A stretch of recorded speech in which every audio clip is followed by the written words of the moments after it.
रस, अलंकार व भेद। उद्देश्य। इस इकाई में काव्य के अंगों रस, अलंकार व छंद का परिचय लक्षण उदाहरणों के साथ दिया है। साथ ही काव्य में रस, अलंकार व छंद के महत्व का विवेचन भी किया गया है। इस इकाई को पढ़ने के बाद आप 1. रस का अर्थ, स्वरूप तथा रस के भेदों को स्पष्ट कर सकेंगे। 2. रस के सभी भेदों के लक्षण उदाहरण बता सकेंगे। 3. अलंकार की परिभाषा, भेद व उनके लक्षण उदाहरण स्पष्ट कर सकेंगे तथा पदों की व्याख्या करते समय अलंकारों को पहचानते हुए उनका विश्लेषण कर सकेंगे। 4. छंद की परिभाषा, उपकरण, गणविधान व छंद के भेद को स्पष्ट कर सकेंगे। 5. काव्य में प्रयुक्त छंद को पहचान कर उसका विश्लेषण कर सकेंगे।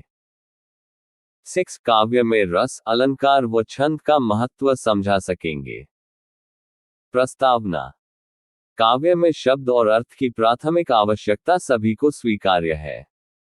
शब्द और अर्थ में से जब कोई भी एक दूसरे से कम या अधिक प्रभावशाली हो जाता है तब रचना या अभिव्यक्ति का संतुलन नष्ट हो जाता है।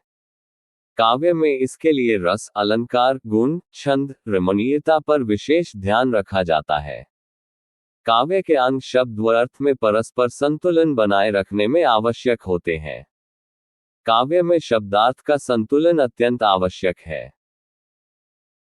हिंदी के महाकवि गोस्वामी तुलसीदास ने भी शब्द व अर्थ की ऊपरी तौर पर दिखने वाली भिन्नता और उनकी अंतर्गभिन्नता का इन शब्दों में वर्णन किया है। गिरा अर जल विधि सम कहियत भिन्न भिन्न, अर्थात जिस प्रकार जल व लहर का आपसी संबंध है उसी प्रकार काव्य में गिरा या पानी अथवा शब्द व अर्थ में गहन संबंध है।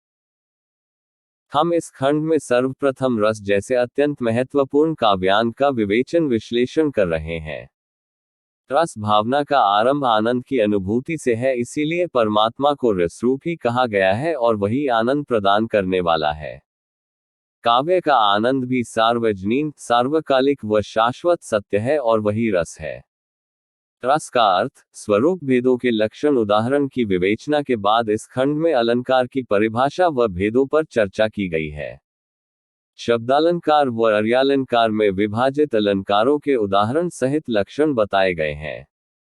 अलकार काव्य का सौंदर्य बढ़ाने वाले उपादान है। काव्य की आत्मा रस मानी गई है और इस आत्मा रूप रस के उत्कर्ष में अलंकार एक सहायक उपादान है। मात्रा, वर्ण, यति, लय आदि के संगठन से युक्त एक विशेष छंद एक विशेष अनुभूति को उकसाने, एक विशेष भाव को समझाने और एक विशेष की अभिव्यक्ति में सहायक होते हैं। इसलिए इस खंड में छंद को स्थान देते हुए छंद की परिभाषा, छंद के उपकरण, गणविधान तथा भेदों की भी चर्चा की गई है। अंत में काव्य में रस, अलंकार तथा छंद के महत्व की विवेचना की गई है। रस का अर्थ व स्वरूप। रस शब्द रस धातु से बना है जिसका अर्थ है आस्वाद लेना। सामान्य अर्थों में भी रस का यही अर्थ लिया जाता है।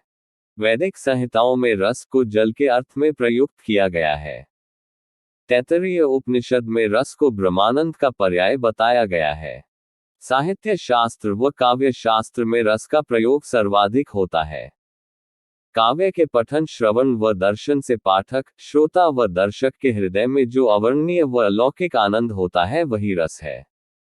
यह आनंद लोकोत्तर, लोक में इत्र होता है, इसलिए रस को ब्रह्मानंद सहोदर कहा गया है। आचार्य विश्वनाय ने अपने ग्रन्य साहित्य दर्शन में रस के स्वरूप का निरूपण करते हुए कहा है कि यह अखंड स्वरूप है, क्योंकि विभाव, अनुभाव व सवारी भाव परस्पर संचालित होकर ही रस रूप में आकर आनंद की अनुभूति देते हैं। रस स्वयं प्रकाश है और चिन्मय है, अर्थात सचेतन व प्राणवान आनंद है।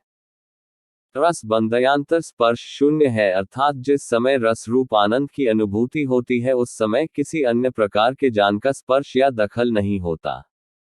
रस तहम स्वाद सहोदर है, अर्थात ब्रह्म से साक्षात्कार करने पर जो आनंद प्राप्त होता है वैसा ही है, पर वो नहीं है। लोकोत्तर चमत्कार प्राण एवं आनंदमय है, अर्थात रस लौकिक आनंद नहीं, लोकोत्तर, लोक से परे आनंद है। रस चमत्कार प्राण है, अर्थात चमत्कार रसरूप अनुभव का प्राण तत्व है, और अंत में रस आस्वाद्यत्वात् है, अर्थात इसका केवल आस्वाद ही किया जा सकता है। कविता या साहित्य के क्षेत्र में जब सहृदय पाठक या श्रोता किसी पुस्तक, नाटक या मंथन को पढ़ने, सुनने या देखने के बाद अनायास ही कह देता है कि स्वाद आ गया, आनंद आ गया अथवा रस आ गया, तो इसका तात्पर्य उपलब्ध आस्वाद से ही होता है।